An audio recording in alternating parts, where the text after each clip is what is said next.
இல்லாத, துக்கமில்லாத, மரணமே இல்லாத ஜீவ கிரீடத்தை பெற்று வாழுகிற வாழ்வை கொடுப்பீராக.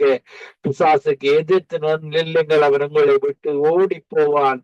ஆண்டவரே, மாம்சத்தோடும் ரத்தத்தோடும் அல்ல, தினங்களோடும் அதிகாரங்களோடும் மனமண்டலத்தில் உள்ள பொல்லாத ஆவிகளையும் கட்டி ஜெபிக்கிறேன். ஒவ்வொருவரோடும் உடைப்படும் பரிசுத்த ஆவியால் நிரப்பும்.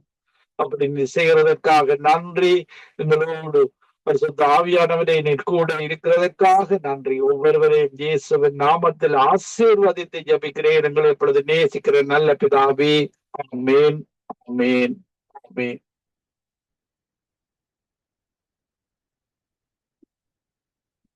ஆமேன், ஆமேன், ஆமேன். அருமையான வார்த்தைகள் கொடுத்தங்களே, ஆசீர்வதிங்க பாஸ்டர்.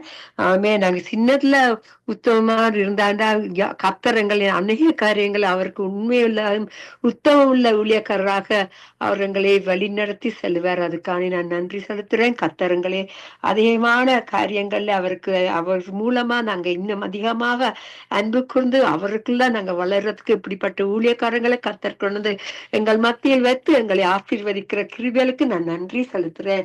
நன்றி பாஸ்டர், நன்றி பாஸ்டர். கத்தர் நீங்க உங்களுடைய நாமத்தை வந்து உயர்த்தி எப்படி கர்த்தருடைய நாமத்தை உயர்த்திய உங்களையும் குடும்பங்களையும் உங்களுடைய ஊழியங்களையும் உங்களுடைய போக்கிலும் வரத்திலையும் எல்லாவற்றிலும் கர்த்தர் உங்களை மென்மேலும் ஆசீர்வதிப்பாராக பாஸ்டர். கர்த்தருடைய நாமம் மட்டுமே மகிமைப்படுவதாக. God bless you pastor. நன்றி, நன்றி, நன்றி. ஆசீர்வதிப்பாராக. God bless you, Dolly sister. God bless you, நேயர்களே. ஆமென், ஆமென், ஆமென். God bless you pastor. நன்றி, நன்றி. பயப்படாதே, பலங்கரத்தாலே பாதுகாப்பே என்றதாலே சோஸ்திரம். பயப்படாதே, பலங்கரத்தாலே பாதுகாப்பேன் என்றதாலே சோஸ்திரம். பாசம் என்பேன் நீர் வைத்ததினால் பறிக்க இயலா எவரும் என்னை மறவா பேசுநாதா, தயவால் நம்மை நடத்தும். ஆமென். அவருடைய பாசம் எங்கள் மேல் வைத்தது இப்படிதான் கர்த்தர் எங்களை இன்னும் அதிகமாக அவருக்கன்று ஊழியம் செய்வதற்கு யாவரை மென்மேலுமாக ஆசீர்வதிப்பாராக. நன்றி, நன்றி. இப்பொழுது பாஸ்டர் மார்ட்டின் அவர்கள் இணையத்தில் இருக்கிறார்கள் போல, அவர்களை அழைப்போம். Pastor Martin, price the Lord. Price the Lord sister. வாருங்கள், வந்து உங்களோட வார்த்தையை பகிர்ந்து கொள்ளுங்க. உங்களோட வார்த்தைகளை கேட்கறதுக்கு ஆவலோடு காத்து நிற்கிறோம் பாஸ்டர். வாருங்க, வந்து கர்த்தருடைய வார்த்தையை பகிர்ந்து கொள்ளுங்கள். நன்றி. Praise the lord. God bless you pastor. Amen. கர்த்தருடைய மகா பரிசுத்த நாமம் மகிமைப்படுவதாக. இந்த வேளையிலே மீண்டுமாய் சங்கமம் வானொலி மூலமாய் விசுவாசலாகிய உங்களையும் நேயர்களையும் நான் கர்த்தருடைய வார்த்தையை கொண்டு சந்திப்பதிலே மிகுந்த பெருமகிழ்ச்சி அடைகிறேன். நாம் ஜெபித்து கர்த்தருடைய வசனத்துக்குள்ளாய் கடந்து செல்வோம். அன்பின் இரக்கம் உள்ள நல்ல தேவனை துதிக்கிறோம் ஆண்டவரே. தகப்பனே, 1000 தலைமுறைகளுக்கும் உண்மையையும் உடன்படிக்கையும் காக்கிற தேவன் ஆண்டவரே. கர்த்தர் நேற்று மீண்டும் என்று மாறாதவராக இருக்கிறீர் ஆண்டவரே. கர்த்தாவை, இந்த வேளையிலே உங்களுடைய உண்மையை குறித்து நாங்கள் பேச போகிற சத்தியங்களை ஆசீர்வதிப்பீராக. அந்த கேட்கிற ஒரு இருதயத்தையும் நீர் பலப்படுத்தும், தகுதிப்படுத்தும் ஆண்டவரே. உடைய வசனங்கள் ஆண்டவரே, வானமும் பூமியும் ஒளிந்து போன வார்த்தையில் ஒருபோதும் ஒளிந்து போகாத ஆண்டவரே. ஒளிந்து போகாத தேவனுடைய வார்த்தை உடைய இருதயத்திலே கிரியை செய்ய வேண்டும் ஜெபிக்கிறோம் ஆண்டவரே. உடைய கரத்துல ஒப்பு கொடுக்கிறோம். ரட்சகர் இயேசு கிறிஸ்து வல்லமுள்ள நாமத்தினால் ஜெபிக்கிறோம் ஜீவனுள்ள நல்ல பிதாவே. ஆமென். கர்த்தருடைய பரிசுத்த நாமம் மகிமைப்படுவதாக. இந்த நாளிலே நாம் தொடர்ந்து ஜெபங்களை குறித்து பார்த்து கொண்டு வருகிறோம். ஜெபங்கள்ல குறிப்பிடப்பட்ட முக்கியமான சில வார்த்தைகள், அந்த வார்த்தைக்கு பின்னால் இருக்கின்ற ஒவ்வொரு சத்தியங்களையும் நாம் தொடர்ந்து நம்ம பார்த்து கொண்டே வந்திருக்கிறோம். இந்த நாளிலே நாம் எடுத்துக்கொள்ளக்கூடிய ஜெபமானது 2 தீமோத்தேயுவுக்கு பவுல் 2ஆம் நிருபத்தை எழுதுகிறார். தீமோத்தேயுவை பத்தி பவுல் பவுலுடைய உடன் வேலைக்காரர், ஒரு அசிஸ்டன்ட் பாஸ்டர் பாருங்க, ஒரு இன்சார்ஜ். எபேசு சார்ந்த அந்த சபைகள்ல அவரு இன்சார்ஜா இருக்கிற, சபைகளுக்கு இன்சார்ஜா இருக்கிற, சபைகளை பலப்படுத்துறது, சபை காரியங்களை ஒழுங்குபடுத்துறது, இந்த மாதிரி காரியங்களை இருக்கிறாரு. இந்த 2ஆம் தீமோத்தேயு புஸ்தகம் தான் பவுல் சிறைச்சாலையிலே எழுதின கடைசி புஸ்தகம் பார்த்தோம். இதுதான் கடைசியான உடைய. அதனால இந்த 2ஆம் தீமோத்தேயு வந்து ரொம்ப முக்கியமான ஒரு ஒரு புஸ்தகம் பாருங்க. அவர் வந்து பல பல காரியங்கள், பல நிருபங்களை வந்து எழுதியிருக்கிறாரு. இந்த 2ஆம் தீமோத்தேயுல வந்து அவர் தன்னுடைய உடன் ஊழியக்காரரை வந்து அவரை வந்து தேற்றி அவர் இன்னும் அதிகமாய் வந்து கர்த்தருக்காய் எழுந்து பிரகாசிக்க வேண்டும் அப்படின்னு சொல்றாரு. அதுல சில முக்கியமான ஒரு அட்வைஸ் எல்லாம் கொடுத்து இதை நீங்க செயல்படுத்த வேண்டும் அப்படின்ற மாதிரி சொல்றாரு. அது முக்கியமானது ஒரு காரியம் என்ன அப்படின்னா, 2ஆம் தீமோத்தேயு புஸ்தகம் 1வது அதிகாரத்துல 2வது வசனத்துல பாருங்க, பிரியமான குமாரன் ஆகிய தீமோத்தேயுவுக்கு எழுதுகிறாரு, பிதாவாகிய தேவனாலும் நம்முடைய கர்த்தராகிய இயேசு கிறிஸ்துவினாலும் கிருபையும் இரக்கமும் சமாதானம் உண்டாவதாக. நான் இரவும் பகலும் இடைவிடாமல் என் ஜெபங்களை உன்னை நினைத்து உன் கண்ணீரை ஞாபகப்படுத்தி சந்தோஷத்தினால் நிறையப்படும்படிக்கு உன்மேல் உன் உன்னை காண வாஞ்சையா இருந்து உன்னிலுள்ள மாயமற்ற விசுவாசத்தை நினைவு கூறுவதனாலே என் முன்னோர்கள் முதற்கொண்டு சுத்த மனசாட்சியோட ஆராய்ச்சி வரும் தேவனை நான் ஸ்தோத்தரிக்கிறேன் என்கிறார். அந்த விசுவாசம் முந்தி உன் பாட்டி லேவிசாலுக்கும் உன் தாயாகிய ஐகோனியாளுக்கும் நிலைத்திருந்தது, அது உனக்குள்ளும் நிலைத்திருக்கிறது என்று நிச்சயித்திருக்கின்றார். இங்கே ஒரு முக்கியமான ஒரு காரியத்தை வந்து பவுலானது தீமோத்தேயுக்கு எழுதும் பொழுது மிக முக்கியமான ஒரு காரியம் சொல்றாரு. இங்க வந்து மாயமற்ற விசுவாசத்தை நீங்க வந்து கடைப்பிடிக்க முடியும் சொல்லுகிறார். அது மட்டும் சொல்லுகிறாரு. அது மட்டும் அவர் சொல்றது மட்டும் இல்லாமல் அவருடைய பாட்டி பார்த்துட்டீங்கன்னா இங்க அவருடைய பாட்டி லேவிஸ், அவருடைய பாட்டி வந்து லேவிசாலுக்கும் அவருடைய தாயார் வந்து ஐனிக்கையாளுக்கும் வந்து போட்டிருக்கு. இங்கிலீஷ்ல வந்து லேவிசாயாருக்குன்ற வார்த்தை வந்து என்ன போட்டிருக்குது அப்படின்னா லூயிஸ் என்று எழுதப்பட்டிருக்கிறது. ஐனிகோயல் என்ற வார்த்தைக்கு வந்து யூனியஸ் எழுதப்பட்டிருக்கிறது. பாருங்க, அந்த பாட்டிக்கும் அந்த வார்த்தை அப்படி கடைபிடிச்சு வந்தாங்க. அவருடைய தீமோத்தேயுவோட தாயும் அப்படிதான் கடைபிடிச்சு வந்தாங்க. நீயும் அதைத்தான் செய்யணும் அப்படின்றாரு. இந்த இடத்துல வந்து மாயமற்ற விசுவாசத்தை பின்பற்ற சொல்றாரு. இந்த மாயமற்ற விசுவாசம் என்ன அப்படின்னா, நம் கடந்த முறை வந்து விசுவாசத்தின் கிரியைகள் இதெல்லாம் பார்த்து வந்து பார்த்தீங்கன்னா, விசுவாசம் கேள்வி தேவனுடைய வார்த்தையினால் வரும் பார்த்து பார்த்தீங்கன்னா, அந்த விசுவாசத்தை இதை சொல்லல. நான் வேதத்தை படிக்கும்போது ரொம்ப கவனமாக படிக்கணும். ஏன்னா ஒரே வார்த்தை வந்து 2 விதமாக அர்த்தம் படப்படும். நம்ம அப்படி எடுத்துக்கொள்ளக்கூடாது. அது வந்து ஃபெய்த்தை கொடுத்து போட்டுக்கிறது. ஃபெய்த் விசுவாசத்தினால் நீதிமான் பிழைத்தல், விசுவாசத்தினால் வந்து தேவனுடைய ஆசீர்வாதங்களை சுதந்திரித்தல், தேவனுடைய சுகத்தை பெற்றுக் கொள்ளுதல், அது வந்து ஃபெய்த். இதை வந்து ஃபெய்த்தை குறிக்கிற இது வந்து ஃபெய்த்ஃபுல்னஸ், அதாவது ட்ரூத்ஃபுல்னஸ், உண்மையா இருப்பது. அதாவது உண்மையா இருக்கிறது வந்து பற்றி இந்த இடத்துல வந்து அதான் மாயமற்ற உண்மையா இருத்தல், இதுதான் அது உண்மையான இந்த இடத்துல வந்து ஃபெய்த்ஃபுல்னஸ் வந்து குறிக்கிறது பார்த்து. அதனால ஃபெய்த்ங்கிறது கான்செப்ட் வந்து வேதத்தின் அடிப்படையில வேற, ஃபெய்த்ஃபுல்னஸ்ங்கிறது வேற. ஃபெய்த்ஃபுல்னஸ்ல யாரை சொல்லுவோம்? ஒரு வந்து வேலைக்காரர் இருந்தாருன்னா ரொம்ப வருஷமா இருக்கிறாரு, உண்மையா இருக்காரு அப்படின்னா நம்ம அவரை பார்த்து ரொம்ப ஃபெய்த்ஃபுல்லான சர்வெண்ட்டுங்கிறாரு, ஒரு நம்பிக்கைக்குரியவர் அப்படின்ற மாதிரி நம்ம சொல்லுவோம் பார்த்துவோம். அதன் அடிப்படையில அதை வச்சுதான், அதை மையப்படுத்தி அதை வச்சுதான் இந்த இடத்துல பேசுவாரு. பவுல் வந்து தீமோத்தேயுக்கு அட்வைஸ் சொல்றாரு ஒழிய ஃபெய்த்தை வந்து இந்த இடத்துல வந்து சொல்லலாம். அப்போ ஃபெய்த்ஃபுல்னஸ் வந்து நம்மளுடைய வாழ்க்கையில ரொம்ப ரொம்ப முக்கியம் பார்த்தோம். அந்த ஃபெய்த்ஃபுல்னஸ் இருந்தா தான் ஒரு மனுஷனை வந்து உண்மையா இருக்க முடியும். மனுஷனுக்கு உண்மையா இருக்க முடியும், கர்த்தருக்கு உண்மையா இருக்க முடியும். அந்த ஃபெய்த்ஃபுல்னஸ் தான் ரொம்ப வந்து இவர் எம்பசைஸ் பண்ணி இந்த இடத்துல வந்து அவர் வந்து தீமோத்தேயுக்கு வந்து சொல்றாரு பாருங்க. அப்போ இந்த ஃபெய்த்ஃபுல்னஸ்ங்கிறது வந்து அவர் எங்க இருந்து வருகிறது? இந்த ஃபெய்த்ஃபுல்னஸ் அப்படின்னு பார்த்தோம்னா, நம்ம நினைக்கலாம் பிறக்கிறதுல இருந்தே நம்ம உண்மையா இருக்கோம், எங்க அப்பா சொல்ற மாதிரி எங்க பாட்டி உண்மையா இருந்தாங்க, அம்மா உண்மை, அதனால தான் நம்ம உண்மையா இருக்கோம், அப்படி கிடையாது. அதுக்கு மேல ஒரு காரியம் இருக்கு. நம்முடைய தேவன் வந்து உண்மையுள்ளவரா இருக்கு. இந்த குணமே வந்து எங்க இருந்து வருகிறது அப்படின்னு பார்த்துட்டீங்கன்னா தேவன்கிட்ட இருந்து வருகிறது பார்ப்போம். அப்ப ஃபெய்த்துக்கும் ஃபெய்த்ஃபுல்னஸுக்கும் நிறைய வித்தியாசம் இருக்குது. இந்த ஃபெய்த்ஃபுல்னஸை எங்க போட்டிருக்கு அப்படின்னு பார்த்தோம்னா, நீங்க கலாத்தியர்ல 5வது அதிகாரத்துல வந்து ஆவின் கனியை குறித்து வந்து சொல்லுறாரு பாருங்க. கலாத்தியர் 5வது அதிகாரத்துல வந்து ஆவின் கனிகளை குறித்து சொல்லும் பொழுது அதுல வந்து இது எழுதப்பட்டிருக்காரு. கலாத்தியர் 5:22 வந்து இந்த வார்த்தை போட்டப்பட்டிருக்கு. ஆவியின் கனியோ அன்பு, சந்தோஷம், சமாதானம், நீடிய பொறுமை, தயவு, நற்குணம், விசுவாசம், சாந்தம், இச்சையடக்கம், இப்படிப்பட்டவைகளுக்கு விரோதமான பிரமாணங்கள் ஒன்றுமில்லை என்றார்.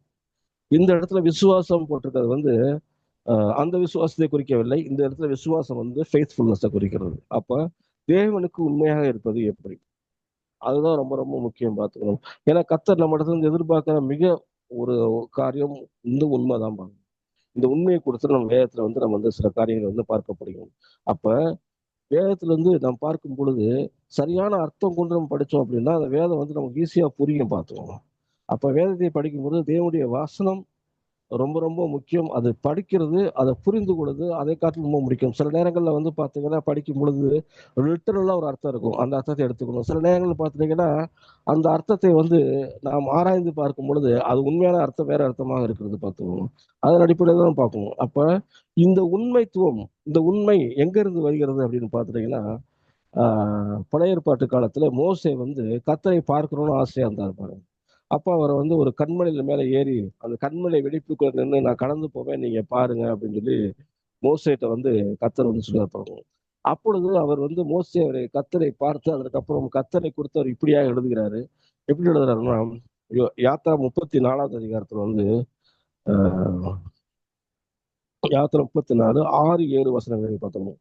கர்த்தர் அவனுக்கு முன்பாக கடந்து போகிற போது அவர் கர்த்தர் கர்த்தர் இரக்கமும் கிருபையும் நீடிய சாந்தமும் மகாதயமும் சத்தியம் உள்ள தேவன், 1000 தலைமுறைகளுக்கும் இரக்கத்தை காக்கிறவர், அக்கிரமத்தையும் மீறுதலையும் பாவத்தையும் மன்னிக்கிறவர், குற்றவாளியை குற்றமற்றவராய் விடாமல் பிதாக்கள் செய்த அக்கிரமத்தை பிள்ளைகளிடத்திலும் பிள்ளைகளுடைய பிள்ளைகளிடத்திலும் 3ஆம் 4ஆம் தலைமுறை மட்டும் விசாரிக்கிறவர் என்று கூறினார். நல்லா பார்த்துச்சோங்க. இந்த இடத்துல வந்து தேவனை குறித்து அவர் சொல்லும் பொழுது 6வது அதிகாரத்தில் பேசுகிறார் பார்த்தீங்கன்னா, கர்த்தர் இரக்கமும் கிருபையும் நீடிய சாந்தமும் மகாதயமும் சத்தியமுள்ள தேவன் அப்படின்றார்.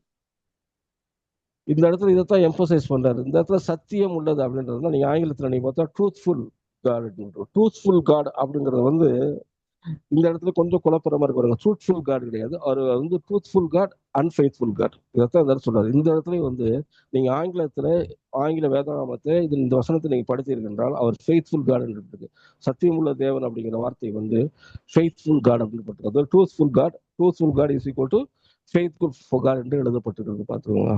அப்ப தேவனே வந்து ஃபெய்த்ஃபுல் தேவன் பார்த்தோம். அவர்கிட்ட வந்து அவரை மாதிரி உண்மை வந்து நம்மளால செய்யவே முடியாது. நம்ம வந்து இந்த இடத்துல நீங்க பாத்தீங்கன்னா நம்ம மனிதர்கள் எவ்வளவு பாவம் செய்தாலும் அவருக்கு விரோதமா எப்படி நடந்தாலும் அவர் நம்மளுக்கு ஒரு வாக்கு தத்துவத்தையோ அல்லது வந்து நம்முடைய முற்பிதாக்கள் கொடுத்த வாக்கு தத்துவ உடன்படிக்கையோ வந்து அவர் எப்பவுமே நினைவு கூறுகிற தேவன் பார்த்தீங்கன்னா அவர் சைட்ல வந்து உண்மைக்கு எந்த ஒரு குறையுமே கிடையாது. அவர் எப்பவுமே உண்மையை காக்கிற தேவன். அதனாலதான் அவர் சொல்றாரு, ஒரு 1000 தலைமுறைனாலும் சரிதான் உடன்படிக்கை என்ன ஆபிரகாமோடு பண்ணாரோ அது வந்து நிச்சயமாக நிறைவேறுகிற தேவன் தான். அதுல ஒரு எந்த வித மாற்றமும் கிடையாது. அவர் சொல்லியும் செய்யாதிருக்கிற தேவன் அல்ல, வசனத்தையும் நடவாதிருக்கிற தேவன் அல்ல. அவர் என்ன சொன்னாரோ அதற்கு 100% உண்மையை காண்பிக்கிற தேவன் தான் நம்முடைய தேவன். அவர் சொல்லிட்டு அந்த பேச்சை வந்து மாற்றவே மாட்டாரு. கர்த்தர் வந்து அதுதான் அவருடைய குணமே. அதைத்தான் அந்த அர்த்தம் சொல்றாரு, அவர் சத்தியமுள்ள தேவன், அவர் உண்மையுள்ள தேவன், அவர் ஒரு ஃபெய்த்ஃபுல் காட் அப்படின்னு சொல்லி அவரை வந்து தேவனை வந்து விதமாய் வந்து மோசே வந்து சொல்லுகிறார். அப்போ அப்போ அவர் வந்து நம்முடைய உண்மையை பார்க்க மாட்டாரு. அக்கார்டிங் டு ஹிஸ் ஃபெய்த்ஃபுல்னஸ், அவருடைய ஃபெய்த்ஃபுல் தான் நம்முடைய முக்கியம் பார்த்துங்க. அதற்காக நாம் வந்து அவருடைய ஃபெய்த்ஃபுல்லை பார்த்து நம்முடைய ஃபெய்த்ஃபுல்லை வந்து இம்ப்ரூவ்மெண்ட் பண்ணணும். அதுக்காக நம்ம வந்து அவர் உண்மையில் இருந்தா போதும், நம்ம என்ன வேணாலும் பண்ணிக்கலாம், அது நம்முடைய வாழ்க்கை முறையா இருக்கக்கூடாது பார்த்துக்கணும். அவருடைய ஃபெய்த்ஃபுல் எப்படி இருக்கோ அந்த அளவுக்கு நம்ம வரலாற்றையும் ஓரளவுக்கு நம்ம உண்மையை காண்பிக்கிறோம் நம்ம வந்து நம்மளுடைய வாழ்க்கையில வந்து நம்ம வந்து இருக்கணும் பார்த்துக்கணும்.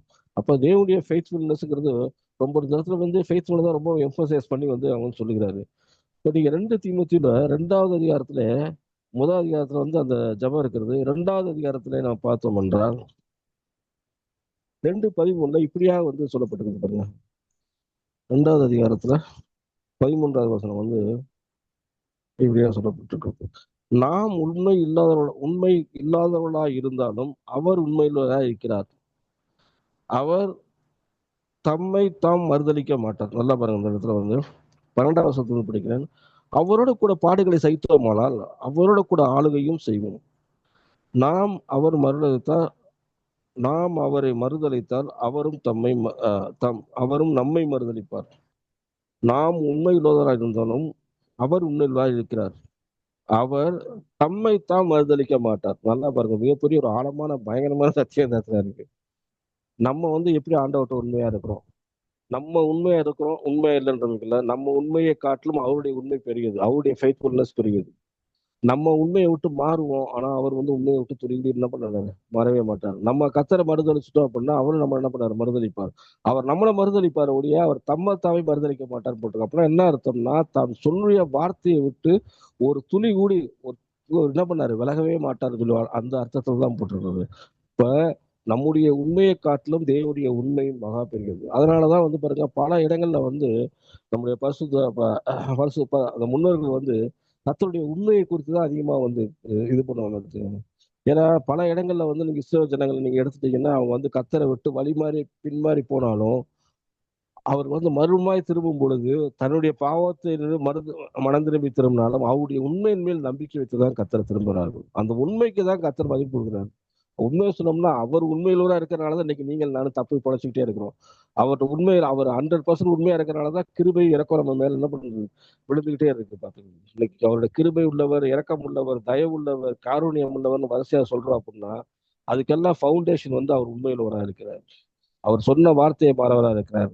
மனுஷன் மாறுவாங்கிறது கர்த்தருக்கு நல்லாவே தெரியும். இருந்தாலும் கர்த்தர் நேற்றும் இன்றும் என்றும் மாறவரா இருக்கிறார். அவர் ஆரம்பத்துல என்ன வார்த்தை சொன்னாரோ அந்த வார்த்தையில் நினைக்கிற தேவன், அந்த வார்த்தைக்கு உண்மையை காண்பிக்கிற தேவன், அவர் சொல்லியும் செய்யாதிருக்கிற தேவன் கிடையாது பாருங்க. அப்பேற்பட்ட தேவனை தான் நம்ம வந்து சேவித்துக் கொண்டிருக்கிறோம். நம்முடைய வாழ்க்கையில அந்த உண்மையை நம்ம கடைபிடிக்கிறதா இருக்க வேண்டும். பார்த்துக்கணும்.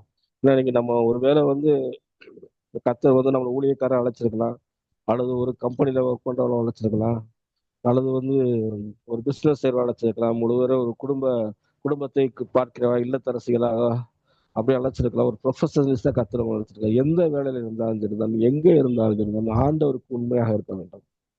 கர்த்தர் வந்து நம்மளை வந்து இரவும் பகலும் அவர் வந்து தூங்காமல் பாதுகாக்கின்றார். அது மட்டும் பாதுகாக்கின்றார் அப்படிங்கிறது எவ்வளவு உண்மை, அதே மாதிரி இரவும் பகலும் அவருடைய கண்கள் நம்மளை நோக்கி கொண்டிருக்கிறது. நம்ம வந்து ஒரு முதலாளி கீழே ஒர்க் பண்ணலாம், ஆனா நமக்கு உண்மையான முதலாளி யாருன்னா ஆண்டவராக இயேசு கிறிஸ்து. அவர் நம்மளை எப்பொழுதும் பார்த்து கொண்டே இருக்கிறார்.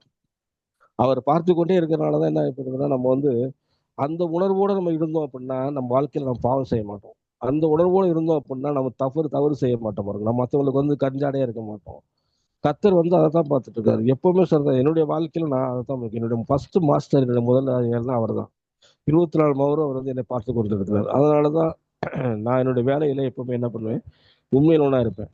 நான் பாருங்க பல இடங்கள்ல வேலை பார்த்திருக்கேன். நான் வந்து பொதுவா வந்து பாத்தீங்கன்னா அக்கௌண்ட்ஸ் அண்ட் ஃபினான்ஸ் மேனேஜர் இருந்தேன் பாருங்க. நான் வேலை செய்யும் பொழுது ஏற்கனவே பிசினஸ் வேற பண்ணி கொண்டிருந்தேன். நான் எல்லாமே வந்து மணி டீலிங் உள்ள ஒரு ஒர்க்கு தான் பார்த்துருக்கேன். மணி டீலிங் உள்ள ஒர்க்கு பார்க்கும்போது பல முறைகேடுகள் அந்த இடத்துல என்னோட வேலை செய்யற இடத்துல நடக்கும். ஆனா நான் வந்து உட்காந்துருக்கும் போது உண்மையா இருக்கணும் தான் நான் ஆசை. எப்பவுமே உண்மையா இருக்கணும் தான் இருப்பேன். ஸ்ட்ரெயிட் ஃபார்வர்டா தான் இருப்பேன் நான். ஏன்னா என்னுடைய முதல் முதலாளியான கர்த்தர் அவரிட பார்த்து கொண்டிருந்தாரு. நான் மட்டும் வந்து கொஞ்சம் லைட்டா மாறி இருந்தேன் அப்படின்னா, இந்நேரம் வந்து ஒரு பெரிய அமௌண்ட் என்னால இது பண்ணிருக்க முடியும். ஏன்னா எனக்கு முன்னாடி வேலை செய்தவங்க எல்லாமே அந்த மாதிரி தான் பெரிய பெரிய அமௌண்ட் எல்லாம் எடுத்துதான் போய் செட்டில் ஆயிருக்காங்க பார்த்தோம். ஆனா நான் அப்படிலாம் எடுக்கவே மாட்டேன். நான் கர்த்தருக்கு உண்மையா தான் இருக்கேன். அந்த உண்மை கர்த்தர் வந்து பார்க்கிறாரு, அதை வந்து அப்ரிஷியேட் பண்றாரு. இது வந்து ஒரு நான் சுயநீதியை குறித்து அதிகமா நான் வந்து விளக்கம் கொடுப்பேன் பார்த்து. இது வந்து சுயநீதி கிடையாது. இது வந்து தேவனுடைய கேரக்டர். அவருடைய கேரக்டருடைய ஒரு சின்ன பங்கு தான் நம்முடைய வாழ்க்கையில் நடந்து கொண்டிருக்கிறது. அதனால இன்னைக்கு வந்து நான் ஒரு அட்ஜஸ்ட்மெண்ட் பண்ணிட்டு போயிருந்தேன் அப்படின்னா, நேரம் வந்து ஒரு வெல் டு டூவா நான் வந்து என்னால் இருந்திருக்க முடியும். பட் நான் அப்படி செய்யலை. நான் என்ன பண்றேன், கிறிஸ்துவுக்காக வாழ்கின்ற ஒரு வாழ்க்கை, அந்த வாழ்க்கை கர்த்தருக்காக உண்மையா வாழணும். நம்மளை உயர்த்துறது கர்த்தருடைய கருத்தில் தான் இருக்கிறது. நம்ம போய் நம்ம உயர்வுக்கு நம்மளே வந்து இது பண்ண முடியாது. கிறிஸ்துவ ஜீவியம் அப்படிங்கிறது வந்து ஒரு ரன்னிங் ரேஸ் ஓடுற மாதிரி. அந்த ரன்னிங் ரேஸ்ல எப்படின்னு பார்த்துட்டீங்கன்னா, ஒவ்வொரு ட்ராக் இருக்கும் பார்த்தீங்கன்னா, ஒவ்வொரு ட்ராக்ல ஓடுற அந்த ஓட்டம் தான் உண்மையான ரன்னிங் ரேஸ் பாருங்க. ஆனா இன்னைக்கு கிறிஸ்துவ ஜீவன்றது எப்படி ஆகி போச்சுன்னா, மராத்தான் ரேஸ் மாதிரி ஆகி போச்சு. யாரு எப்படி வேணா ஓடலாம், எவ்வளவு வேகத்துல ஓடலாம். கடைசியில யாராவது முந்தி எங்கேயாவது தள்ளி விட்டு எங்கேயாவது வந்து முன்னேறணும் அந்த மாதிரி ஓடிட்டாங்க. அப்படி கிடையாது. நமக்கு அதான் பவுல் ஓடன்னு சொல்லும்போது, நமக்கு நியமித்த அந்த ஓட்டத்தின் முடி ஓடணும் போட்டு அந்த ட்ராக்ல ஓடணும். கர்த்தர் உங்களை எந்த ட்ராக்ல ஓட சொல்லியிருக்காரோ அந்த ட்ராக்ல இடம் மாறாம நீங்க ஓடுங்க. அதுதான் கர்த்தர் பாரு. உங்களுக்கு நீங்க நீங்க வந்து பாத்தீங்கன்னா ஓட்டத்தை முடிச்சீங்கன்னா உங்களுக்கு என்ன பண்றாரு, கண்டிப்பா வந்து இருக்காரு. யாரு முதல்ல வர்றா, நீ பெரியாரா நான் பெரியாரா அதெல்லாம் முக்கியம் கிடையாது. உங்களோட ஓட்டத்தை முடிச்சீங்களா, அதுதான் முக்கியம். அந்த ஓட்டத்துக்கு உண்மையா இருக்கும். ட்ராக் மாறவே கூடாது. அதைத்தான் வந்து கர்த்தர் வந்து எதிர்பார்க்கறாரு. வந்து இன்னைக்கு நான் ஒரு காலத்துல வந்து கிறிஸ்தவர்கள் அப்படின்னு சொன்னாங்கன்னா, நானே பல இடங்கள்ல கேள்விப்பட்டிருக்கேன். அப்பா கிறிஸ்டின்ஸ் வேலைக்கு வச்சா ரொம்ப உண்மையா இருப்பாங்க, ஸ்ட்ரெயிட் ஃபார்வர்டா இருப்பாங்க அப்படின்ற மாதிரி வந்து ஒரு காலத்துல நான் கேள்விப்பட்டேன். என் காது கேட்கவே நான் கேட்டிருக்கேன். பார்த்துக்கோங்க, அவர் உண்மையா இருப்பாங்க, ஃபெய்த்ஃபுல்லா இருப்பாங்க. ஆனா இன்னைக்கு இருக்கிற இந்த மாடர்ன் கிறிஸ்டியன் உலகத்துல வந்து அந்த வார்த்தையை வந்து நம்ம கேள்விப்படுறது சுத்தமா குறைஞ்சு போயிடுச்சு. பார்த்துக்கோங்க. ஏன்னா இவங்க என்ன பண்றாங்கன்னா, இன்னைக்கு இருக்க சூழ்நிலை இவங்க ட்ராக்கை விட்டுட்டாங்க. ட்ராக்கை விட்டுட்டு என்ன பண்ண ஆரம்பிச்சிட்டாங்க, மராத்தான் ரேஸ் மாதிரி ஓட ஆரம்பிச்சிட்டாங்க. கும்பல்ல சேர்ந்து ஓடுவோம், அதாவது அதாவது உலகத்தோடு சேர்ந்து ஒத்து ஓட ஆரம்பிச்சிட்டாங்க. அவ்வளவுதான். அவங்கள பொறுத்த வரைக்கும் வாழ்க்கையில முன்னேறணும். யாரை வேணா பண்ணுவோம், என்ன வேணா பண்ணிக்குவோம், வாழ்க்கையில முன்னேறணும், அவ்வளவுதான். சபைக்கு வந்து போய் உட்காந்து, நானும் சபைக்கு போய் ஒரு சபை அந்த ஞாயிற்றுக்கிழமை கிறிஸ்துவ வாழ்க்கை அவரோட வாழ்க்கை வேற மாதிரி இருக்கும். திங்கக்கிழமையில இருந்து சாட்டர்டே வரைக்கும் உள்ள கிறிஸ்துவ வாழ்க்கை இவரோட வாழ்க்கை வேற மாதிரி இருக்கு. இன்னைக்கு அப்படி ஒரு நிலைமை ஆகிப்போச்சு. இன்னைக்கு அந்த சாட்சியை நான் ஒரு இடத்துல முதல்ல கேள்விப்படவே இல்லை. கிறிஸ்துவ முதலாளிகளும் அந்த மாதிரி தான் சில நேரங்களில் மாறி இருக்கிறாங்க. நானும் பல ஆட்களை வந்து அந்த மாதிரி நான் பார்த்துருக்கிறேன் பாருங்க. அதனால வந்து நம்ம அதுக்குள்ள டீப்பா போங்கன்னா, நாம் முதலாளிகளா இருந்தாலும் சரிதான், தொழிலாளியா இருந்தாலும் சரி, ப்ரொஃபஷனல்ஸா இருந்தாலும் சரிதான், ஹவுஸ் ஒய்ஃபா இருந்தாலும் சரிதான், எங்க இருந்தாலும் கர்த்தர் நம்மை பார்த்து கொண்டிருக்கிறார். அவர் என் தலையை உயர்த்த போறாரு ஒழிய என்னை நானே தூக்கி விடுறதுனால ஒரு பிரயோஜனமே கிடையாது. நான் மற்ற ட்ராக்ல ஓடுறதுனாலே ஒரு பிரயோஜனம் கிடையாது. நான் மற்றவர்களுக்கு முறைகேடு செய்யறதுனால ஒரு பிரயோஜனம் கிடையாது. இந்த உலகத்தோடு ஒத்து உலகத்தோடு அந்த வாழ்க்கையை வாழ்றதுக்காக கர்த்தரை நான் அழைக்கிறேன். நான் கிறிஸ்துவுக்காக வாழ ஆரம்பிச்சிருக்கேன். என்னோட வாழ்றது ஒரே வாழ்க்கை, அதை கிறிஸ்துவுக்காக வாழணும். அதுதான் ரொம்ப ரொம்ப முக்கியம். அதனால வந்து எந்த சூழ்நிலை இருந்தாலும் கர்த்தருக்கு உண்மையாக இருக்க வேண்டும். அதைத்தான் வந்து இந்த இடத்துல பவுல் வந்து தீமோத்தேயுக்கு எம்பசைஸ் பண்றாரு. உண்மையுள்ள மனுஷன் என்ன பண்றாரு? பரிபூர்ணமுள்ள ஒரு ஆசீர்வாதத்தை பெறுவோம். முடிவில் அந்த ஆசீர்வாதம் அது ஒரு நிலையான ஆசீர்வாதமா இருக்கும். அந்த ஆசீர்வாதத்தை யாரும் நம்மகிட்ட வந்து எடுத்துக்கொள்ள முடியாது. அப்ப உண்மையுள்ள வேலைக்காரன்னு சொல்லிட்டு இயேசு கிறிஸ்துவே வந்து ஒரு ஓமையை வந்து இந்த இடத்துல சொல்றாரு. நம்ம எல்லாரும் படித்த ஓமையை தான். அதை இன்றைக்கு நம்ம வந்து பார்ப்போம். மத்தேயு 25வது அதிகாரத்துல வந்து 14 வசனம் பாருங்க. அன்பியும் பரலோக ராஜ்யம் புற தேசத்துக்கு பிரயாணமா போகிற ஒரு மனுஷன் தன் ஊழியக்காரன் அழைத்து தன் ஆஸ்திகள் அவர்கள் வசமாக ஒப்புவிக்கிறது போல் இருக்கிறது. இந்த ஒரு ஓமை வந்து எல்லாத்துக்குமே தெரியும். அதாவது புற தேசத்துக்கு வந்து பிரயாணப்படுகிற ஒரு ஒரு முதலாளி அவர் என்ன பண்றாரா, தன்னிடத்துல உண்மையா இருக்கிற ஒரு 3 ஊழியக்காரர்களை பிடிச்சு வந்து தன்னுடைய ஆஸ்தியை பிரிச்சு கொடுக்குறாரு. நான் வந்து இது பெரிய வசனமா இருக்கு, நான் முடிச்சு பார்க்கறேன். 3 பேத்துக்குமே பிரிச்சு ஒருத்தருக்கு வந்து பார்த்தீங்கன்னா ஒரு திறமையின் அடிப்படையில வந்து கொடுக்குறாரு. ஒருத்தர் வந்து பார்த்தீங்கன்னா நல்லா ஒர்க் பண்றாரு, சரி சொல்லிட்டு அவருக்கு என்ன பண்றாரு, 10 ராத்தல் அல்லது 10 தாளந்தம் வந்து கொடுக்குறாரு. இன்னொரு இடத்துக்கு வந்து பார்த்துட்டீங்கன்னா இன்னொருத்தருக்கு வந்து 5 தாளந்து அல்லது 5 ராத்தல் கொடுக்கிறார். அதாவது இதே வசனங்கள் வந்து இதே உண்மை வந்து லூக்காவிலும் சொல்லப்பட்டிருக்கு. லூக்கா 19வது அதிகாரம் 11ல இருந்து 27 வரைக்கும் சொல்லப்பட்டிருக்கு. மத்தேயு 25 வந்து என்ன சொல்லிருக்கா, தாளந்துன்னு சொல்லப்பட்டிருக்கிறது. லூக்கால வந்து ராத்தால் என்று சொல்லப்பட்டிருக்கிறது பார்த்தோம். ஆனா ரெண்டோடைய கான்செப்ட் ரெண்டு எதுவுமே ஊமையோட அர்த்தங்கள் ஒண்ணுதான். இந்த இடத்துல என்ன சொல்றாரு, நம்ம தாளந்து வந்து கொடுக்குறாரு. இன்னொருத்தர் 3வது ஒருத்தரை கொடுத்து வந்து அவருடைய திறமைக்கு ஏற்ற மாதிரி ஒரு ராத்திரி ஒரு தாளந்தை கொடுத்து இதெல்லாம் வந்து என்ன பண்றீங்கன்னா, நான் போயிட்டு வர்ற வரைக்கும் நீங்க வந்து இந்த பிசினஸை பார்த்துக்கிட்டு இருங்கன்னு சொல்லிட்டு வர்றாரு. அவர் வந்து பாருங்க தூர தேசத்துக்கு பிரயாணம் பண்ணப்படுற அந்த அந்த முதலாளி மீண்டுமாய் வருகிறார். வந்து தன்னுடைய ஊழியக்காரன்ட்ட கணக்கு கேட்கும் பொழுது இந்த 10 தாளந்த வாங்கினதான் சொல்றேன், நான் வந்து நீங்க கொடுத்ததை வச்சு நான் வந்து பிசினஸ் பண்ணேன், அதனால எனக்கு மீண்டும் எக்ஸ்ட்ரா வந்து ஒரு 10 தாளந்து கிடைச்சது, இந்தாங்க மொத்தமா 20 வச்சுக்கோங்கன்னு சொல்லி அவர்கிட்ட வந்து சொல்றாரு. இதே மாதிரி 5 தாளந்த வாங்கினவனு சொல்றாரு பாருங்க. இது ரெண்டு பேர்த்தையும் அவர் என்ன சொல்றாரு அப்படின்னா, நல்லது 21வது வசனத்துல நீங்க பார்த்தது நல்லது உத்தமும் உண்மை உள்ள ஊழியக்காரனே, கொஞ்சத்திலே உண்மையா இருந்தா அநேகத்திலே உன்னை அதிகாரியா வைப்பேன், உன் எஜமானுடைய சந்தோஷத்துக்குள் பிரவேசி என்றார். என்ன சொல்றாருன்னா, நீங்க ரொம்ப உண்மையா இருக்கிற, உன்னை அப்ரிஷியேட் பண்றேன், நீ வந்து என்ன பண்றது கொஞ்சத்துல உண்மையா இருக்கிற, இந்த உண்மை உன் அநேகருக்கு அதிகாரியாய் நான் வைப்பேன் அப்படின்ற உன்னுடைய எஜமான சந்தோஷத்துக்கு பிரவேசிக்கின்றாரு. நீங்க இந்த லூக்கால இதே வசனத்தை நீங்க வாசிச்சு பார்த்தீங்கன்னா அவருக்கு வந்து 10 பட்டணங்களை கொடுக்குறாரு. 10 பட்டணத்தை வந்து நீங்க எடுத்துக்கோ, அதுக்கு நீ அதிகாரியா இருப்ப அப்படின்னு சொல்லி வாசிக்க. அதே மாதிரிதான் 5 தாளந்த வாங்கினவனுக்கும் இதே தான் சொல்றாரு, உண்மை உத்தமமான ஊழியக்காரனே நிஜமான சந்தோஷத்துக்கு பிரவேசின்றாரு. உங்களுக்கு 5 இதை வந்து ரெண்டையும் நான் கம்பைன் பண்ணி சொல்றேன் பாருங்க, உங்களுக்கு 5 பட்டணத்துக்கு நீ அதிகாரியா இருப்பாய் அப்படின்றது. இந்த 2 காரியங்களை நீ பார்க்கணும்னா என்னுடைய வாழ்க்கையில முதல் ரசிக்கப்படும் பொழுது நான் வந்து சில முக்கியமான ஒரு தீர்மானங்கள் என்னுடைய வாழ்க்கையில் எடுக்கும் பொழுது, ஆண்டவரே நான் வந்து முதல்ல நான் வந்து ஒரு ஏத்திஸ்டா இருந்தேன் பாருங்க, கடவுளை நம்பாத மனசுல இருந்தேன். ஒரு வாழ்க்கை அதுக்கேற்ற மாதிரி இருந்ததுனால கடவுள் மேல எனக்கு வந்து நம்பிக்கை வந்து சுத்தமாக இல்லாமலே இருந்துச்சு பாருங்க. என்னுடைய குழந்தை பருவமானது ரொம்ப ஒரு நல்ல குழந்தை பருவம் கிடையாது. அப் டு வாலிப பருவம் வரைக்கும் வந்து என்னுடைய வாழ்க்கை அனுபவம் வந்து பிரச்சனைக்குள்ளா, என்னோட குடும்ப சூழ்நிலை, என்னோட குடும்பத்தில் உள்ள பிரச்சனை காரணமாக எனக்கு வந்து ரொம்பவும் மோசமான சூழ்நிலை நான் வளர்ந்தேன் பார்த்தோம். அதனால எனக்கு கடவுள் மேல உள்ள நம்பிக்கையெல்லாம் போயிடுச்சு. அப்பொழுது நான் வேலை செய்யற இடத்துல ஏற்றுக்கொண்டேன் பாருங்க. இயேசுவை ஏற்றுக்கொண்டு என்னோட கிறிஸ்துவ ஜீவியத்தை நான் ஆரம்பிக்கும் பொழுது எனக்கு சொல்லி கொடுத்தவர்கள் வந்து அப்பவும் சொல்லும்போது என்ன சொல்லி கொடுத்தாங்க அப்படின்னா, நீங்க ஏதாவது ஆண்டவருடைய வசனத்துக்காக நீங்க கேட்கணும். தேவ சமூகத்துல உட்காந்து அந்த வசனத்துல வச்சுதான் நீங்க வந்து எதையுமே பிசினஸ் ஆரம்பிச்சாலும் இந்த வசனத்தை வச்சுதான் ஆரம்பிக்கணும். எதுவா இருந்தாலும் தான் ஆரம்பிக்கணும்னு சொல்லி கேட்பாங்க. நம்ம ஏதாவது சொன்னா எந்த வசனத்தை கர்த்தர் கொடுத்தார சொல்லுங்கன்னுவாங்க. அப்படி நான் வந்து தேவ சமூகத்துல உட்காந்து நான் காத்திருந்து என்னோட வாழ்க்கையை நான் ஆரம்பிக்கணும். நான் வந்து ஒரு ஏத்திஸ்டா இருந்து நான் கிறிஸ்தவனுக்குள்ள வர்றேன். நான் இந்த சமயத்துல வந்து எனக்கு வந்து ஒரு வசனத்தை கொடுங்க ஆண்டவரே. அந்த வசனத்தின் அடிப்படையில தான் என்னோட வாழ்க்கை நான் இருக்க போறது. எந்த சூழ்நிலை இருந்தாலும் வசனத்தை நான் விட மாட்டேன். அப்படி நான் ஜெபிக்கும் பொழுது கர்த்தர் வந்து இந்த வசனத்தை கொடுத்தார். நீ கொஞ்சத்திலேயே உண்மையா இரு, அநேகத்திலுமே அதிகாரியா இருக்கின்ற வசனத்தை கொடுத்தார். இந்த கொஞ்சத்திலே உண்மையா இரு அப்படின்ற வார்த்தையை வந்து நான் பிடிச்சிட்டு இருந்தேன். அன்னையில இருந்து இன்ன வரைக்கும் அதுல இருந்து கொஞ்சம் கூட நான் தவறவே மாட்டேன். எந்த சூழ்நிலையும் சரிதான். எனக்கு எவ்வளவு நஷ்டம் வந்தாலும் சரிதான், அதை பத்தி நான் கவலைப்பட மாட்டேன். நம்ம ஆண்டவருக்கு உண்மையா இருக்கும். நான் பிசினஸ் பண்ணியிருக்கிறேன். சின்ன சின்ன பிசினஸ்ல பெரிய பெரிய பிசினஸ் எல்லாம் பண்ணியிருக்கிறேன்.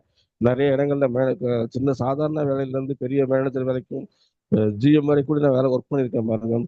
இந்த ஒரு காரியத்தை விட்டு ஒரு திருவடி நகரல. ஏன்னா என்னுடைய வாழ்க்கையை வந்து என்ன பண்றேன்னா வசனத்தின் மேல் கட்டப்பட்ட ஒரு வாழ்க்கையா இருக்க பாருங்க. என்னுடைய உண்மையை விட அவருடைய உண்மைக்குரிய வசனத்தின் மேல கட்டுறேன். அந்த எந்த வசனத்துல கர்த்தர் வந்து உண்மையா இருக்கணும்னு சொன்னாரோ அந்த வசனத்து மேலதான் என் வாழ்க்கையை வந்து நான் வந்து கட்டப்பட்ட பாருங்க. அதனாலதான் வந்து பாருங்க, நான் எத்தனையோ கமெண்ட்ல வர போனாலும் யாருமே எனக்கு குற்றம் சொல்ல முடியாது. அந்த அளவுக்கு நான் வந்து கரெக்டா இருப்பேன். நான் வந்து மணி டீலிங் நிறைய பண்ணாலும் சரி, அது என்னுடைய பணம் கிடையாது. அது வந்து ஒரு மெட்டீரியலை தான் பார்ப்பேன் நான். என்னுடைய சம்பளத்தை மட்டும் தான் என்னுடைய பணத்தை நான் பணமாக நான் பார்த்துப்பேன் ஒழிய மணி டீலிங் வந்து ஒரு மெட்டீரியலை தான் பார்ப்பேன், அவ்வளவுதான். அது அவர்களுக்கு உண்மையா இருக்கணும். நமக்கு முதலாளி ஆண்டவர் தான். அவர் தான் எனக்கு படி இழக்கிறாரு. அவர் தான் எனக்கு வந்து சம்பளம் கொடுக்க போறாரு. அவர் தான் என்ன உயர்த்த போறாரு. எத்தனையோ முதலாளி என்ன பார்த்து சொன்னாங்க, நீங்க வந்து இவ்வளவு உண்மையா இருக்கிறீங்க, நீங்க கடைசி வரைக்கும் என் கூட இருக்கிறேன், நான் உங்களுக்கு வீடு காரு எல்லாம் நான் செட்டில்மெண்ட் பண்ணி விடுறேன், நீங்க எங்களோட கூட இருக்குன்னு தான் சொல்லியிருக்கிறாங்க. ஆனா அவருடைய வார்த்தையை கத்துடைய வார்த்தையை தான் நான் பெருசா நம்பினேன். அதுதான் என்னுடைய வாழ்க்கையில வந்து மிகப்பெரிய மாற்றம் உண்டாயிடுச்சு பாருங்க. அப்பேற்பட்ட மாற்றங்கள் தான் நம்முடைய வாழ்க்கையில வந்து இருக்கணும். நம்ம வந்து உண்மையின் மேல் அதாவது என்னுடைய உண்மையின் மேல விட கர்த்தருடைய உண்மையின் மேல, கர்த்தருடைய உண்மைக்குரிய வசனத்தின் மேல வார்த்தையை நம்ம கட்டப்படும், நம்ம வாழ்க்கை கட்டப்படும்னா அந்த வாழ்க்கையை வந்து ஒருத்தனாலே அசைக்கவே முடியாது. அது எந்த சூழ்நிலையுமே வந்து அதை வந்து இருக்காது. அதனாலதான் ஒவ்வொரு காரியங்கள் ஜெபம் பண்ணும் பொழுதும் தேவனுடைய வசனம் வந்து ரொம்ப ரொம்ப முக்கியம் பார்க்கிறாங்க. இங்க மூன்றாவது மனுஷனை பார்க்கும் பொழுது இந்த மூன்றாவது மனுஷன் முதலாவது வந்து பாத்தீங்கன்னா நம்ம வந்து கர்த்தர் எப்பேற்பட்டவர்ங்கிறது மோசே மூலியமா நம்ம பார்த்தோம். அவருடைய குணத்தை வந்து நம்ம பார்த்தோம் பாருங்க. ஆனா இந்த இடத்துல வந்து இந்த மூன்றாவது ஊழியக்காரன் இவன் வந்து எப்படி பாக்குறான் அப்படின்னா, எஜமான் வந்து ஒரு பொல்லாத மனுஷன் அப்படின்ற மாதிரி வந்து பாக்குறான் பாருங்க. அவர் வந்து 24 வசனம், மத்தேயு 25:24 ஒரு தாளந்தை வாங்கினவன் வந்து, ஆண்டவரே நீ விதைக்காத இடத்துல அறுக்கிறவரும் தெளிக்காத இடத்தில் செருக்கிறவரும் கடினமான மனுஷன் என்று அறிவேன். பாருங்க, தன்னுடைய முதலாளியை குறிச்சு ஒரு தப்பான ஒரு பிக்சர் அவனுக்குள்ள இருக்கு பாருங்க. முதலாளினா ஒரு மணி மைண்டடா இருப்பாரு அப்படின்ற இடத்த வந்து பார்த்துட்டு இருக்காரு. அவர் வந்து எங்கெல்லாம் வந்து இப்போ விதைப்பா இருப்போம், எங்கெல்லாம் விதைச்சா அந்த இடத்துல அறுத்துக்கலாம், அந்த இடத்துல யார் விதைச்சாங்களோ அங்க அவர் அறுக்க உரிமை இருக்கு. ஆனா இவர் வந்து விதைக்காத இடத்துல கூட அறுக்கிறவர் ஒரு ஒரு மாதிரி ஒரு கடினமுள்ள மனுஷன், வந்து கஞ்சத்தனமுள்ள மனுஷன், அடுத்தவங்க சொத்த மேல ஆசைப்படுற மனுஷன், உண்மை இல்லாத மனுஷன் அப்படின்ற மாதிரி இவர் நினைச்சிருக்காரு. அதனால நான் பயந்து போய் இந்த ஒரு தாளந்தை வந்து நிலத்துல புதைத்து வைத்தேன். என்ன சொன்னா, என்கிட்ட இருக்கிறதே ஒரு தாளந்து தான். அந்த தாளந்தை பிசினஸ் பண்ணி அதை லாஸ் பண்ணிட்டோம்னா நான் மறுபடியும் வந்து ஒரு கடினமான முதலாளிக்கு நம்ம பதில் சொல்ல வேண்டிய சூழ்நிலை வந்துடும். அதனால நான் பயந்து போய் என்ன பண்ணிட்டேன், நானு அதை வந்து நான் வந்து புதைச்சு வச்சேன், இந்தாங்கன்னு திருப்பி கொடுக்குறான். நல்ல ஒரு விஷயம் புரிஞ்சு வச்சுக்கோங்க. முதலாவது இவன் செய்த தப்பு என்னன்னா, தன்னுடைய முதலாளி மேல தவறான ஒரு பிக்சரை வந்து வச்சிருக்காரு. இந்த இடத்துல முதலாளி யாருன்னா, இந்த கதையில முதலாளி யாருன்னா ஆண்டவர் தான். அவர் தான் வந்து என்ன பண்ணியிருக்காரு, இன்னைக்கு வந்து நம்ம கூட எல்லாம் திரும்பி வர்றேன்னு சொல்லியிருக்கிறாரு. நம்ம கையில வந்து ஒரு ஊழியத்தை கொடுத்திருக்கிறாரு, நம்ம கையில ஒரு பிசினஸ் கொடுத்திருக்கிறாரு, ஒரு குடும்பத்தை கொடுத்திருக்கிறாரு, ஒரு வேலையை கொடுத்திருக்கிறாரு. இவை எல்லாமே வந்து ஒரு நீ ஒரு ஒரு கூட இவை எல்லாமே வந்து தேவனுடைய ராஜ்யம் வர்றதுக்காக வெயிட் பண்ணிட்டு இருக்கோம் நம்ம எல்லாருமே பார்த்துக்கோங்களும். அதனால வந்து நம்ம வந்து ஒரு அசட்டையான காரியமா இருக்கக்கூடாது. கர்த்தர்கிட்ட வரும்பொழுது கர்த்தர் நமக்கு கொடுத்த காரியத்தை வந்து பெருக்கி காண்பீர்களா இருக்க வேண்டும். ஏன்னா தேவன் பெருக்கத்தின் தேவன் பாருங்க, அதை வந்து அவர் எதிர்பார்க்கிறாரு. நம்ம அவர்கிட்ட வந்து ஒரு சின்ன ஊழியத்தை கொடுத்தோமே, அந்த சின்ன ஊழியம் கடைசி வரைக்கும் அப்படியே தான் இருக்காரு. ஒரு ஆத்மா கொடுத்தோம், 5 ஆத்மாக்களை கொடுத்தோமே, அவர் மேற்கொண்டு தேவ சமூகத்துல உட்கார்ந்து ஜெபித்து அநேக ஆத்மாக்களை பெறாமல் அதே 5 ஆத்மாக்களை வச்சுதான் ஓட்டிட்டு இருக்காரா? இல்ல ஒரு சாதாரண ஒரு வேலையில தான் ஒரு இது பண்ணோம், அவர் மேற்கொண்டு என்ன பண்றாரு, அவரோட வாழ்க்கையில முன்னேறாமல் அதே இடத்துல எங்க வச்சோமோ அதே இடத்துல உட்காந்து, அது வந்து தேவ சுத்தமே கிடையாது. பார்த்தோம், ஒரு பிசினஸை கொடுத்துருக்காருன்னா பிசினஸ் எடுத்தவொடனே பெரிய கோடிக்கணக்கில் போட்டுலாம் யாருமே வந்து பிசினஸ் ஆரம்பிக்க மாட்டாங்க. சிறிய அளவில் வந்து இன்னைக்கு வந்து கூகுள் கம்பெனிலாம் நீங்க எடுத்துக்கிட்டோம்னா ஒரு சாதாரண ஒரு கார் செட்ல வந்து ஆரம்பிச்ச கம்பெனி தான் சொல்றாங்க. நிறைய பேர் பாத்தீங்கன்னா பெரிய பெரிய கம்பெனி தான் ஒரு கார் செட்ல தான் ஆரம்பிச்சிருக்காங்க. அது மாதிரி சின்ன இடத்துல தான் வந்து ஒரு சிறிய முதலீடுல ஒரு சிறிய இடத்துல தான் ஆரம்பிப்போம். அதே இடத்துலயே நம்ம வந்து இருக்கக்கூடாது பாருங்க. ஏன்னா ஒரு குறிப்பிட்ட அளவு வருமானம் அதுல வரும்பொழுது நம்ம ஒரு செல்ஃப் சஃபிஷியண்டா இருக்கக்கூடாது. நாம் வந்து இன்னும் அதிகமாய் பிரயோஜனமா இருக்கணும். இன்னும் அதிகமா நம்ம இது பண்ணாதான் தேவனுடைய ராஜ்யத்துக்கு நம்ம அதிகமாய் வந்து நம்ம வந்து கொடுக்க முடியும். தேவனுடைய ராஜ்யம் அதிகமாய் நமக்கு வந்து கட்டப்படும். அப்ப தேவன் ஒரு மனுஷனை குறித்த காரியம் என்னன்னா, அவன் வாழ்க்கையில வந்து அவன் உண்மையா இருக்கணும். அந்த உண்மை நிமித்தம் அவன் பெருகணும். அந்த பெருக்கம் வந்து தேவனுடைய ராஜ்யத்துக்கு பிரயோஜனப்படமா இருக்க வேண்டும். இந்த உண்மையை தான் வந்து எதிர்பார்க்கிறார் பாருங்க. அந்த உண்மைதான் ஒரு மனுஷனை வந்து உயர்த்தும். நம்ம அந்த உலகத்தாரோட வந்து அவங்களுடைய ஸ்ட்ராட்டஜிலாம் வந்து நம்ம யூஸ் பண்ணிட்டு வரதோம்னா அது வந்து நமக்கு உலகத்தாருடைய ஸ்ட்ராட்டஜி வேற. அவங்கள பொறுத்த வரைக்கும் யாரை மிதிச்சு ஏறி வாழ்க்கையில முன்னேறினா முன்னேறி தான் வந்து எவ்வளவு பெரிய ஆளுன்னு காமிக்கணும். அது வந்து கிறிஸ்தவர்களுக்கு செட்டே ஆகாது. பார்த்து அதை வந்து அவருடைய ஸ்ட்ராட்டஜி வேற, நம்முடைய ஸ்ட்ராட்டஜி கத்தர் கொடுத்த நம்முடைய இது வேற. நம்ம வேதத்தின் அடிப்படையில வாழ்கிறோம். வேதம் வந்து என்ன சொல்லுதோ அதை வெளிப்படுத்தினா போதும். பாருங்க, யோசேப் எடுத்து பாருங்க. யோசேப் வந்து தாய் தகப்பன் வீட்டுக்கு வந்து பாருங்க ஒரு முதல் வயதுல பிறக்கிறாரு. அதனால அவர் மேல பாசமா இருக்கிறாரு யாக்கோபு. நல்லா பார்த்தா அவர் பல வருடம் அங்கேயே தருகிறார். அது மட்டும் கிடையாது, அவருக்கு அண்ணன் தம்பிகள் தவறு செய்யும் பொழுது அதை கண்டுக்காம இல்லை. பார்த்துக்கோங்க, கண்டுக்காம இல்லை வந்து அவர் கோல் சொல்லல வீட்டுல வந்து தவறை வந்து எடுத்து சொல்றாரு. இதனால அவர் அண்ணன் தம்பி பகையை சம்பாதிச்சுக்கிறாரு. 2 தரிசனம் பார்க்கிறாரு. அண்ணன் தம்பிகள் வந்து வணங்குற மாதிரி எதிர்பார்க்கிறாரு. அதுல இவருக்கு இன்னும் அதிகமாக கோபம். தாய் தந்தை வணங்குற மாதிரி ஒரு தரிசனம் பார்க்கிறாரு. அவரோட கோபமா இருந்தாலும் ஒரு மனதில் வைத்து கொண்டு இருக்காரு. பாருங்க, அவரோட வாழ்க்கையில நீங்க பாருங்க, யோசேப்பு பாருங்க எங்க போனாலும் ஒரு உண்மையுள்ள ஒரு மனுஷனா இருக்கிறான் பாருங்க. அவரை தூக்கி மீதியானர்கள் அண்ணன் தம்பிகளா சேர்ந்து அவரை தூக்கி என்ன குழியில போட்டு மீதியான் போகும்போது அந்த வத்த எடுத்து வந்து வித்து போடுறாங்க பாருங்க. 20 வெள்ளி காசுக்கு வித்துடுறாங்க. அவங்க கொண்டு ஒரு போத்திபார் வீட்டுல போட்டுறாங்க. போத்திபார் வீட்டுல வந்து அவர் உண்மையுள்ளவராக இருக்கிறார். அந்த உண்மையை பார்த்துதான் என்ன பண்றாரு போத்திபார் வந்து தன்னுடைய வீட்டுள்ள எல்லா வேலையுமே அவர்கள் வந்து பொறுப்பை வந்து ஒப்படைக்கிறார். அந்த உண்மை வந்து பாருங்க உயர்த்துது பாருங்க. நல்லா பார்த்தீங்கன்னா கத்தர் வந்து அந்த உண்மையுள்ள மனுஷனை சார்ந்து அவரோட கூடயே பயணிக்கிறார் பாருங்க. யோசேப்பு குழியில இருக்கும் போதும் கத்தர் இருந்தாரு. போத்வார் வீட்டுல இருக்கும் பொழுதும் கத்தர் இருந்தாரு. அங்க அவன் மேல தவறான குற்றச்சாட்டு வந்து அவனை தூக்கி ஜெயில தூக்கி போடுறாங்க. ஜெயிலையும் கத்தர் யோசேப்போட இருந்தாரு பாருங்க. அங்கேயும் உண்மையுள்ளதா இருக்கிறான். அந்த இடத்துல போய் வந்து அவ்வளவுதான், நம்ம தலையெழுத்து சரியில்லை, இப்படி ஆகி போச்சு, இனிமேல் நமக்கு என்ன, அவ்வளவுதான், கோ வித் த ஃப்ளோ. இந்த மாதிரி செத்த மீன் தான் வந்து ஒரு ஓடையில செத்த மீனை போட்டீங்கன்னா அந்த ஓடை எந்த பக்கம்லாம் போயிட்டு இருக்கோ அந்த மீன் என்ன அப்படியே மிதந்து செத்துக்கிட்டு அப்படியே போயிட்டே இருக்கும். இன்னைக்கு நிறைய கிறிஸ்தவ வாழ்க்கையை அப்படிதான் இருக்கிறோம். நம்ம அப்படி கிடையாது. நம்ம வந்து உயிருள்ள மீன்கள். நம்ம வந்து ஓடை எந்த பக்கம் போகுதோ அந்த பக்கம் போகாது. ஓடைக்கு எதிர்த்து நீச்சல் அடிக்கிற ஒரு மீன் கத்தர் வைத்திருக்கிறார். சூழ்நிலைகளுக்கு நம்ம சூழ்நிலையோட போயிடக்கூடாது. சூழ்நிலை எதிர்த்து நீச்சல் அடிக்கிறோம் பாருங்க. நம்ம வந்து அந்த ஜீவன் வந்து நம்ம கொடுக்குற ஜீவன் யாருன்னா கிறிஸ்து. பார்த்துக்கணும். யோசேப்பை தூக்கி ஜெயில தூக்கி போடுறாங்க. அங்கேயும் உண்மையா இருக்கிறாங்க. உண்மையா இருக்கிறது நல்லா நீங்க பாத்துட்டீங்கன்னா அந்த இடத்துலயுமே வந்து கத்தரை உயர்த்துறாரு. அந்த உள்ள அவருக்கு இன்சார்ஜா இருக்க பாரு. அவர் எல்லா வேலைகளையுமே செய்து சொல்லி போட்டு ஒரு நாள் வந்தது பாருங்க. பார்வோன் வந்து அவனை ஆள் அனுப்பி தள்ள பாருங்க. பார்வோன் அவனை ஆள் அனுப்பி அவனை சவரம் பண்ணி அவனை கொண்டு வருவார். அவனோட பார்வோன் முன்பாக நிக்கிறான். உயர்வு பாருங்க எப்படி வருகிறது பாருங்க. இவன் போய் வந்து தன்னை உயர்த்தல பாருங்க. தான் யாரு, தான் வீட்டுக்கு செல்ல பிள்ளையா இருந்தேன் அதெல்லாம் வந்து பெருசாவே சொல்லல பாருங்க. கத்தருக்கு உண்மையில இருந்தா நாள் ஒன்று வரும். கண்டிப்பா நிச்சயமா தலையை கத்து உயர்த்துகிறது எவ்வளவு இருக்கிறார். நம்முடைய உண்மையோட நோக்கம் என்ன? கத்தர் நமக்கு ஏன் வந்து கத்தர் கொடுத்திருக்காரு? நமக்கு ஏன் தேவன் வந்து பெருக்க வைக்கிறாரு, பெருக்கத்தை கொடுக்குறாருன்னா அது கத்தருடைய காரியங்களுக்காக பயன்படணும். அதற்காகத்தான் வந்து நம்முடைய ஒரு பிரதானமான நோக்கமே இருக்கும். அப்ப உண்மை உள்ள மனுஷன் பரிபூர்ணமான ஒரு ஆசீர்வாதத்தை வந்து பெறுவான் பார்த்துங்க. அதனால வந்து நீங்க எடுத்துட்டோம்னா ஒரு சர்டிபிகேட் மோசே தேவனுடைய வீட்டில் எங்கும் உண்மையுள்ளதான்னு போட்டிருக்கு. கத்தர் கொடுத்த அந்த வேலையை வந்து கரெக்டா செய்யற ஒரு ஆளா இருக்கிறோம் பாருங்க. உயர்வை கொடுத்து நம்ம கவலைப்பட தேவையில்ல. நம்ம வந்து உயர்வின் பின்னாடி போக தேவையில்ல. உயர்வை கொடுக்குற தேவன் பின்னாடி போறோம் பார்த்து. அதுதான் ரொம்ப முக்கியம் பார்த்துங்க. அவரை கொடுக்குற ஒரே ஒரு சின்ன கண்டிஷன் வந்து கத்தருக்கு உண்மையா இருக்கணும்.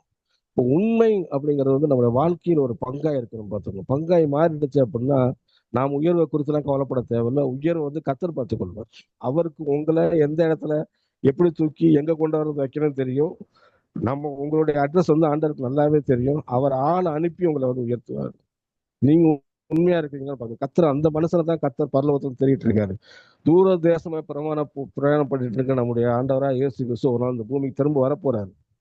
அது சொல்றாரு, நான் வந்து அவர் வரும்பொழுது நம்முடைய கிரியைக்கு தக்கதாக பலன், எப்படி இந்த வேலைக்காரர்களுக்கு பலன் கிடைச்சோ அதே மாதிரி நம்முடைய கிரியை தக்கதாக பலன் வந்து நம்முடைய வாழ்க்கையில அவர் இயேசு கிறிஸ்து இந்த பூமிக்கு வரும்பொழுது மறுபடியும் கொண்டு வர போகிறார். கர்த்தர் நம்ம கொடுத்த அந்த ஊழியத்தையும் தெரியுதா, பிசினஸ் எதுவா இருந்தாலும் தெரியுது, கர்த்தர் நம்ம கையில என்ன கொடுத்திருக்காரு, என்ன பொசிஷன் வச்சிருக்காரு, அந்த இடத்துல உண்மையுள்ள இருக்கும். கண்டிப்பா கர்த்தர் உண்மையுள்ள மனுஷன் பரிபூர்ணமான ஆசீர்வாதம். அப்படின்னா என்ன அர்த்தம்? ஒன்றுக்கும் குறையே இல்லாத ஆசீர்வாதத்தை கர்த்தர் வந்து நம்முடைய வாழ்க்கையில வந்து கொடுப்பார்.